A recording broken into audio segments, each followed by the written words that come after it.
ஆலம் life நேயர்களுக்கு என்னுடைய மனமார்ந்த வணக்கத்தை தெரிவித்துக் கொண்டு, இன்று நாம் 2 பொருளை பற்றி பேசவிருக்கின்றோம். தமிழ்நாடு காங்கிரஸ் கட்சியுடைய தலைவர் மாணிக் தாகூர் அவர்கள் அமைச்சர் சொல்லிய கருத்துக்கு பதிலாக தாவேகா கட்சியில் உள்ள சிலர் இன்னும் திரைப்பட ரசிக உணர்வோடே இருக்கிறீர்களே என்ற ஆதங்கத்தை கூறியுள்ளார். இரண்டாவது, தமிழக அரசு கொடுத்த சுற்றறிக்கையும் அவருடைய நடவடிக்கைகளும் கம்யூனிஸ்ட் கட்சிகளை வெகுவாக பாதிக்கிறது. எங்களை உளவு பார்ப்பது போல் இந்த அரசு செயல்படுகிறதே என்ற ஆதங்கத்தை கம்யூனிஸ்டுடைய தலைவர் வெளிப்படுத்தியிருக்கிறார். இந்த 2 விஷயங்களை பற்றி நாம் தற்பொழுது பேசவிருக்கிறோம். தமிழ்நாடு காங்கிரஸ் கட்சி தலைவர் மாணிக் தாகூர் அவர்கள் எந்த சூழ்நிலையில் இந்த வார்த்தையை பயன்படுத்தினார் என்றால், ஒரு மெச்சூர்டு அரசியலில் எப்படி நகர்வுகள் வர வேண்டும் என்பதைத்தான் தாவேகா கட்சியிலே இருக்கக்கூடிய பெரும்பாலான அமைச்சர்கள், சட்டமன்ற உறுப்பினர்கள் பொது வாழ்விற்கு அரசியலுக்கு புதிதாக வந்தவர்கள். அவர்கள் தங்களுடைய உணர்வுபூர்வமான உணர்ச்சிகளை வெளிப்படுத்தும் பொழுது அது சரியாக அரசியலுக்கு வராது என்பதுதான் அவருடைய ஆதங்கம். இன்று தலைவர் ராகுல் காந்தி அவர்களுக்கும் முதல்வர் விஜய் அவர்களுக்கும் ஏற்படுத்திய உடன்பாடே வருகின்ற உள்ளாட்சி தேர்தலிலும் பாராளுமன்ற தேர்தலிலும் நாம் ஒன்றாக பயணிப்போம் என்பதுதான்.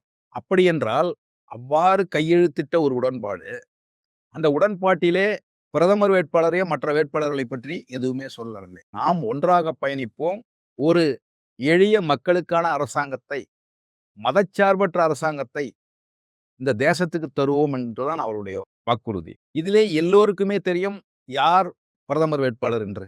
இப்படிப்பட்ட சூழ்நிலையிலே தேவையில்லாத ஒரு சர்ச்சையை உருவாக்குவது நியாயம் அல்ல என்பதுதான் மாணிக் தாகூருடைய ஆதங்கம். ஒரு கால் காங்கிரஸ் கட்சியை சார்ந்த ஒருவர் நாங்கள் தான் முதல்வர் என்று சொல்ல முடியுமா? யோசித்து பாருங்கள். ஏனென்றால் எங்களுடைய பலம் எங்களுக்கு தெரியும் தமிழகத்திலே, அவருடைய பலம் அவர்களுக்கு தெரியும். அப்படி சொன்னால் தேவையில்லாத சர்ச்சைகள் உருவாகும். அதனால்தான் மெச்சூர்டாக பேச வேண்டும் என்பது தலைவர் மாணிக் தாகூர் அவருடைய கருத்து. இரண்டாவதாக, மாணிக் தாகூர் அவர்கள் என்டிஏ கூட்டணியில் அதிகாரபூர்வமாக தாவேகா இல்லை என்று சொல்கிறார். இதிலே மாறுபட்ட கருத்தே இல்லை. ஏனென்றால் ராகுல் காந்திக்கும் விஜய்க்கும் ஏற்பட்ட உடன்பாடு என்பது வேறு, இந்திய கூட்டணி என்பது வேறு. சமீபத்திலே நடந்த இந்திய கூட்டணியிலே மதிமுக உட்பட அனைத்து கட்சிகளும் கலந்து கொண்டன. திராவிட முன்னேற்ற கழகம் வெளியேறியது. ஆனால் தாவேகாவை இந்திய கூட்டணி இதுவரை உறுப்பினராகவும் சேர்த்தவில்லை, அவருக்கு அழைப்பும் விடுக்கவில்லை. இதுதான் ஒரு யதார்த்தமான கள நிலவரம். எங்களை பொறுத்தவரை இந்திய கூட்டணியிலே தாவேகா வர வேண்டும் என்பதுதான் நாங்கள் ஆரம்பத்திலிருந்து நினைக்கிறோம், அவருக்கு சொல்லுகிறோம். இன்று வரை இந்திய கூட்டணியில் தாவேகா இணையவில்லை. இந்த கருத்தை மதிப்பிற்குரிய தலைவர் மாணிக் தாகூர் அவர்கள், இதில் எந்த விதமான தவறும் இல்லை. அதே நேரத்திலே பாராளுமன்றத்திலே இந்த சட்டங்கள் பாஸ் பண்றதுக்கு சப்மிட் பண்ணும் பொழுது அதை எதிர்ப்பதற்கு பாராளுமன்ற உறுப்பினர்கள் எல்லாம் இருக்கிறோம். தாவேகா கூட்டணியில் இன்னும் பாராளுமன்ற உறுப்பினர்கள் இல்லை, விரைவில் வருவார்கள் என்பது வேறு சமாச்சாரம். இதைத்தான் மாணிக் தாகூர் அவர்கள் சொல்லியிருக்கிறார். இந்த கூட்டணியை உடைக்க வேண்டும், சிதறடிக்க வேண்டும் என்ற ஒரு தவறான உள்நோக்கத்தோடு சில சக்திகள் தாவேகாவுடைய உணர்ச்சி மிகு உறுப்பினர்களை பயன்படுத்த எத்தனிக்கிறார்கள்.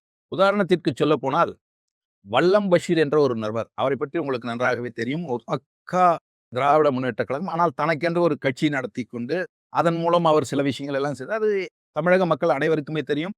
எந்த நேரமும் அவர் அறிவாலயத்தை சுற்றித்தான் இருப்பார். அவருடைய நடவடிக்கைகள் எல்லாமே தெரியும். அவர் இதை எடுத்து பேசுகிறார். தாவேகா கூட்டணி சின்னா பின்னமாகிவிடும், காங்கிரஸ் போர்க்குடையை எடுத்து விட்டார்கள், காங்கிரஸ்காரர்கள் சரியில்லை, தங்களுடைய வேலையை காட்டிவிட்டார்கள், இப்படி எல்லாம் பேசுறாரு.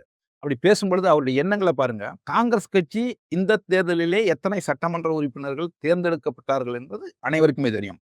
ஆனால் அதை குறைத்து தவறாக அந்த பேட்டியிலே கொடுக்கிறார். அதே போன்று தாவேகாவையும் அதனுடைய எண்ணிக்கையும் தவறாக கொடுத்து ஏதோ பூகம்பம் நடந்து விட்டது என்று சொல்கிறார். நான் ஒன்று சொல்ல விரும்புவது என்னவென்றால், தாவேகா சொல்வது அத்தனையும் காங்கிரஸோ கம்யூனிஸ்டுகளோ மற்ற இயக்கங்களோ கேட்டுக்கொண்டு ஆம் போட்டுக்கொண்டு இருக்க வேண்டும் என்று நினைத்தால் வெவ்வேறு கட்சிகளை அவர்கள் நடத்த வேண்டிய அவசியம் கிடையாது. காங்கிரஸ் கட்சிக்கு என்று தனி கொள்கைகள் இருக்கின்றது, கம்யூனிஸ்டுகளுக்கு என்று தனி சித்தாந்தம் இருக்கிறது, மதிமுகவுக்கு என்று தனி கொள்கைகள் இருக்கிறது. நாங்கள் ஒன்றுபட்டு ஒரு பயணத்தை மேற்கொள்கிறோமே தவிர எல்லோரும் ஒரே கருத்திலே பயணிக்கவே முடியாது. அப்படி ஒரே கருத்திலே பயணிப்பதாக இருந்தால் ஒரே இயக்கமாகத்தானே இருக்க வேண்டும். அவரவர்கள் கருத்தை சொல்கிறார்கள். உதாரணமாக விடுதலை புலிகள் விஷயத்திலே எங்கள் கூட்டணிக்குள்ளே மாறுபட்ட கருத்துக்கள் இருக்கிறது. ஆனால் சில தீய சக்திகளை, மதச்சார்பு உள்ள சக்திகளை, சாதி வெறி பிடித்த சக்திகளை புறந்தள்ள வேண்டும் என்ற ஒரு உயரிய நோக்கத்திற்காக நாங்கள் எல்லாம் ஒன்றாக சேர்ந்து பயணித்துக் கொண்டிருக்கிறோம். ஒரு தூய்மையான நிர்வாகத்தை இதே மாறுபட்ட கருத்துக்களை ஜனநாயகத்தில் சொல்வதில் எந்த தவறுமே கிடையாது. உதாரணத்திற்கு சொல்லப்போனால், விஜயை பற்றி விமர்சனம் வரும்பொழுது முதலில் பதிலடி கொடுத்து அவருக்கு ஆதரவாக களத்தில் நிற்பது காங்கிரஸ், எங்கள் தலைவர் மாணிக்கத்தார். அதே போன்று சட்டமன்றத்திலே திராவிட முன்னேற்ற கழகத்துக்காரர்கள் ஒரு முன்னாள் அமைச்சர் பெருந்தலைவர் காமராஜரை அவமானப்படுத்தி பேசும் பொழுது காங்கிரஸ்காரர் எழுந்து நின்று பதில் சொல்வதற்கு முன்னர் ஒரு தாவேக்காவுடைய அமைச்சர் எழுந்து கடுமையான பதிலை சொல்கிறார். அவரே சொல்றார், எங்களது அண்ணன்கள் காங்கிரஸ் அமைச்சர்கள் எழுதுவதற்கு முன்னால் நான் சொல்கிறேன், ஏனென்றால் காமராஜரை இவர்கள் அசிங்கப்படுத்துகிறார்கள். இதிலிருந்தே நீங்கள் புரிந்து கொள்ள வேண்டும் தாவேக்காவிற்கும் காங்கிரசுக்கும் எந்த அளவுக்கு அண்டர்ஸ்டாண்டிங் இருக்குது. இரண்டாவது, சமீபத்திலே காங்கிரஸ் கட்சியுடைய பொதுக்குழு, சிறப்பு பொதுக்குழு சென்னையிலே நடைபெற்றது. அப்பொழுது மாணிக்க தாகூர் அவர்கள் ஸ்ட்ரைட்டா சொன்னாரு, அமைச்சர்கள் அங்கே அமர்ந்திருக்கிறார்கள், அலுவலர்கள் அளிக்கக்கூடிய அறிக்கைகள் மற்றதெல்லாம் கண்ணை மூடிக்கொண்டு கையெழுத்து போடாதீர்கள். நம்முடைய அமைச்சர் ஒருத்தர் கையெழுத்து போடு காப்பி அண்ட் பேஸ்ட்டை போட்டு கையெழுத்து போட்டது அது அரசாங்கத்திற்கு ஒரு தர்ம சங்கடத்தை உருவாக்கிவிட்டது. ஆகினால் அலுவலர்களை நம்பாதீர்கள், எதுவாக இருந்தாலும் நன்றாக படித்து நீங்கள் கையெழுத்து போடணும்னு சொல்றாரு. இது எதற்காகனா தாவேகா அரசு மீது எந்த விதமான மாசும் படியக்கூடாது நம்முடைய உறுப்பினர்களுடைய நடவடிக்கை ஓப்பனாகவே பேசினார். அந்த அளவுக்கு எங்களுக்கும் தாவேக்காவுக்கும் ஒரு இணைவான ஒப்பந்தம் இருக்கிறது. அடுத்தபடியாக பார்த்தீங்கன்னா கம்யூனிஸ்ட் கட்சி, கம்யூனிஸ்டுகள் வைக்கின்ற குற்றங்கள் என்னவென்றால் அவர்களுடைய ஆதங்கத்தை நாங்கள் புரிந்து கொள்கிறோம். அவர்கள் வைக்கக்கூடிய குற்றங்கள் என்னவென்றால் காக்ரோச் அமைப்பு, மாணவர் அமைப்பு, இளைஞர் அமைப்புகள் எல்லாம் போராட்டத்திலே ஈடுபடுவதற்கு எதிராக ஒரு சுற்றறிக்கை கல்லூரிகளுக்கு அனுப்பப்பட்டது. இது ஒரு தவறான செயல் என்பதை அனைவருமே ஒற்றுக்கொள்கிறோம், தாவேகா உட்பட. அதான் அபிஷியல், எங்களுடைய மாணிக்க தாகூர் அவர்கள் சொன்ன போல அபிஷியல்ஸ் இந்த அரசாங்கத்துக்கு வேண்டுமென்றே உள்நோக்கம் கற்பிக்க வேண்டும் என்றோ அல்லது தெரியாமலோ இப்படி ஒரு சுற்றறிக்கை விடப்பட்டது. நாங்கள் ஜனநாயக முறைப்படி இதை அப்ஜெக்ஷன் செய்தோம், கம்யூனிஸ்டுகள் உட்பட. வாபஸ் வாங்கி கொண்டோம், முடிந்துவிட்டது சமாச்சாரம். அதே போன்று குஜிலியம்பாளையத்திலே கம்யூனிஸ்டுகளுடைய யார் யார் நிர்வாகிகளாக இருக்கிறார்கள், அவருடைய முகவரி என்ன என்று எனக்கு உடனடியாக தெரிவிக்க வேண்டும் என்று ஒரு தாசில்தார் ஒரு சுற்றறிக்கை அனுப்பியிருக்கிறார். சுற்றறிக்கை அனுப்பியது தவறு, அவர் காப்பி கலெக்டருக்கெல்லாம் போட்டிருக்காரு. அந்த தாசில்தார் மாற்றம் செய்யப்பட்டு விட்டார் இமீடியட்டா. அரசாங்கத்துக்கு தெரிஞ்சவொடனே ஒரு அரசாங்கம் நடத்தும் பொழுது கீழே இருக்கிறவர்கள் சில தவறு செய்யும்போது அதை கண்டுகொள்ளாமல் இருந்திருந்தால் தவறு, தெரிந்தவுடன் அதற்கான நடவடிக்கையை தாவேகா அரசு எடுக்கிறது. நீங்கள் குஜிலியம்பாளையத்தினுடைய பிரச்சனையிலே தாசில்தார் மாற்றம் செய்யப்பட்டார்.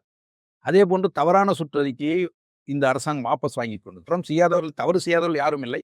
தவறு செய்ததை திருத்திக் கொள்ளக்கூடிய மனப்பான்மையுடைய அரசாங்கம் தான் இந்த அரசாங்கம். இன்னொன்றை நான் கம்யூனிஸ்ட் தலைவர் அவர்களுக்கு சொல்லிக்கொள்ள விரும்புவது என்றால், இது அபிஷியலா பண்ணிட்டாங்க.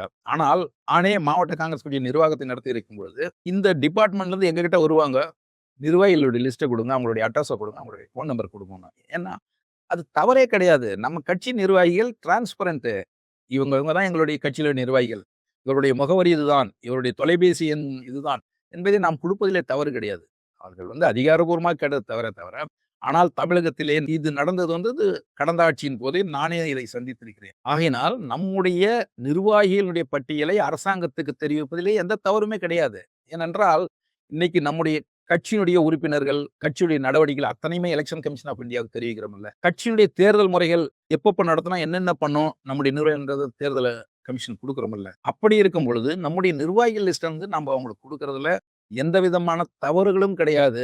கேட்டது வேணா ஒரு குறிப்பிட்ட இயக்கத்துக்காக கேட்ட தவறா இருக்கலாமே தவிர, பட் நம்முடைய நிர்வாகிகளை அவங்களுக்கு கொடுக்கறது கரெக்ட் தான். இவ்வளவு விஷயங்கள் நடந்து கொண்டு இருக்கும் பொழுதும் சட்டமன்றத்திலே நேற்று மாண்புமிகு முதல்வர் அவர்கள் 3 சிலிண்டர் 2.5 லட்சம் ரூபாய் கீழே இருக்கக்கூடிய வருமானம் குறைவா இருக்கக்கூடியவர்கள் 3 சிலிண்டர் ஃப்ரீன்னு அனௌன்ஸ் பண்றாரு. பெண்களுக்கு மற்ற பஸ்களிலும் ஆர்டினரி ரூரல் பஸ்களிலும் ஃப்ரீன்னு சொல்றாரு. இப்படி பல ஸ்கீம் அனௌன்ஸ் பண்ண உடனே நமக்குள் 1000 ஆச்சரியங்கள் இருந்தாலும் காங்கிரஸ் கட்சியாகட்டும், கம்யூனிஸ்ட் கட்சிகளாகட்டும், நாம் அனைவரும் வரவேற்று இருக்கிறோம். இந்த அரசாங்கத்தை செய்த செயல் மிகச் சிறப்பான செயல் என்று சொல்கிறோம். இப்படி இருக்கும்போது வல்லம் பஷீர் போன்ற ஆட்கள் இங்கே குழப்பம் விளைவிக்க வேண்டும், தாவேகா சிதறுண்டு போய்விடும் என்றெல்லாம் பேசிக்கொண்டிருக்கிறார்கள். தவறு. வள்ளுவர் என்ன சொல்கிறார்? உண்மையான நண்பன் என்றால் உன்னுடைய தோழன் தவறு செய்யும் பொழுது அவனை சுட்டிக்காட்டி சொல்ல வேண்டும் என்றுதான் வள்ளுவர் சொல்லியிருக்கிறார். அதைத்தான் நாங்கள் செய்திருக்கிறோம். நாங்கள் மாண்புமிகு முதல்வர் விஜய் அவர்களுக்கு உண்மையான தோழர்கள். அவருடைய அரசாங்கத்தில் தவறுகள் நடக்கும்போது சுட்டிக்காட்டுவதில் எந்த தவறும் கிடையாது. இந்த அரசாங்கம் கவிழ வேண்டும் என்று மனப்பால் குடிக்காதீர்கள். ஒரு கால் கவிழ்ந்தால் நான் ஏற்கனவே சொன்னது போல் கண்டிப்பாக 3 2 பங்கு மெஜாரிட்டியோடு விஜய் அரசமைப்பார். அதில் எந்த சந்தேகமும் கிடையாது. அதுக்கு ஒரு உதாரணம் என்னவென்றால், நான் 2 நாட்களுக்கு முன்னர் ஒருவரை சந்தித்தேன். அவருக்கும் எனக்கும் 27 ஆண்டுகள் தொடர்பு. நான் காங்கிரஸ்காரன் என்று தெரியும். ஆனால் அவர் கிட்டத்தட்ட முனிவர் ஸ்டேஜில் இருக்காரு. அவர் ஆசாபாசங்கள் இல்லாதவர். இந்த 27 என்னுடைய நட்புல ஒரே நாள் கூட அவர் அரசியல் பேசுனது கிடையாது. ஆனால் நான் என்னுடைய தனிப்பட்ட விஷயத்தெல்லாம் பேசிட்டு கிளம்பும் பொழுது அவராக எனக்கே ஆச்சரியமா போச்சு. ஒரு அரசியல் கருத்தை சொன்னாரு. என்னங்க திமுக முடிஞ்சு போச்சு போல தெரியுது அப்படின்னு. என்ன சொல்றீங்க அப்படின்னா, இல்லைங்க விஜயுடைய ஆட்சி சிறப்பாக இருக்கிறது. அதனால விஜய் தாங்க விஜய் தாங்க வருவாரு. திமுக ஆனது மாதிரி இந்த அரசாங்கம் எந்த சூழ்நிலையும் மோசமாக போகாது. என்னங்க இப்படி சொல்றீங்கன்னு நான் கேட்டதுக்கு, அவரிடம் அதற்கு முந்திய நாள் வந்த ஒருவர் சொல்லியிருக்கிறார். நான் ₹1,50,00,000 இதற்கு முந்தைய அரசாங்கத்தில் செந்தில் பாலாஜியினுடைய கட்டுப்பாட்டிலே அவருடைய ஏஜென்சி மூலமாக ₹1,50,00,000 பேரம் பேசப்பட்டது லஞ்சமாக அந்த ஏஜென்சி வாங்கறதுக்கு. ஆனால் அன்று சில சந்தர்ப்ப சூழ்நிலையில அது ஒர்க் அவுட் ஆகல. இவரும் பணம் கொடுக்கல. அதற்கு பின்னர் அரசாங்கம் வந்தது. புதிய அரசாங்கம் இப்பொழுது பதவியேற்ற பின்னர் ஒரே ஒரு பைசா கூட செலவு பண்ணாம ஆன்லைன்ல அப்ளை பண்ணி எனக்கு அந்த ஏஜென்சி கிடைச்சதுன்னு மகிழ்ச்சியா அவர்ட்ட சொல்லியிருக்கிறார். அதாவது அவர் இந்த ஊர்லயே மிகவும் பிரபலமானவர். அவர சொன்னா எல்லாருக்குமே தெரியும். அவர் எந்த அளவுக்கு பொது சேவை செய்பவர் என்பதும் தெரியும். அவர் பேரை நான் சொல்ல விரும்பவில்லை. அவர் சொல்றாரு. அவரெல்லாம் இந்த கட்சிக்கு ஓட்டே போட்டிருக்க மாட்டாரு. ஓட்டே போடுவாரான்னு சொன்னேன். ஆனா அவரே விஜயை பாராட்டுகிறார். அப்ப கூட நான் ஒரு வார்த்தை சொன்னேன். என்னங்க கார் எல்லாம் குடுக்குறேன். கார் குடுக்கறதுல என்னப்பா தப்பு? அவன் கரப்ஷன் பண்ணாம இருக்கணும். கார் இல்லாத எம்எல்ஏ என்ன பண்ணுவான்? பெட்ரோலுக்கு என்ன பண்ணுவான்? அதெல்லாம் குடுக்குறேன். கை நீட்டாதான்னு சொல்லி ஒரு நல்ல முடிவு தாங்க எடுத்திருக்காரு. கார் குடுக்கலாம் தப்பு இல்லன்னு அவரே சொல்றாரு. அதனால இன்றைக்கு மக்கள் மனநிலை 2026 தேர்தலிலே இருந்ததை விட விஜய்க்கு ஆதரவு அலை அதிகமாகிவிட்டது. அவருடைய நடவடிக்கைகள் காமராஜர் எப்படி அதிகமாக பேசாமல் தன்னுடைய செயலை காட்டுவாரோ, அதைப்போல விஜய் இன்று அதிகமாக பேசாமல் மக்களுக்கு நன்மையை செய்து கொண்டிருக்கிறார் என்பது யதார்த்தமான உண்மை. அதை மக்கள் இன்று புரிந்து கொண்டிருக்கிறார்கள். விஜயினுடைய நடவடிக்கை எல்லாமே ஒரு தேசிய எண்ணத்தோடு இருக்கிறது. இப்பொழுது கூட ஒரு ஸ்கீம் அனௌன்ஸ் பண்றாருன்னா, மகாத்மா காந்தியினுடைய பிறந்த நாள்ல நான் துவக்க போறோம்னு சொல்றாரு. எந்த அளவுக்கு ஒரு தேசிய உணர்வு உள்ள மனிதராக இருக்கிறார். பெருந்தலைவர் காமராஜரை மதிக்கிறார். பெருந்தலைவர் காமராஜர் பெயரை சூட்டுகிறார்.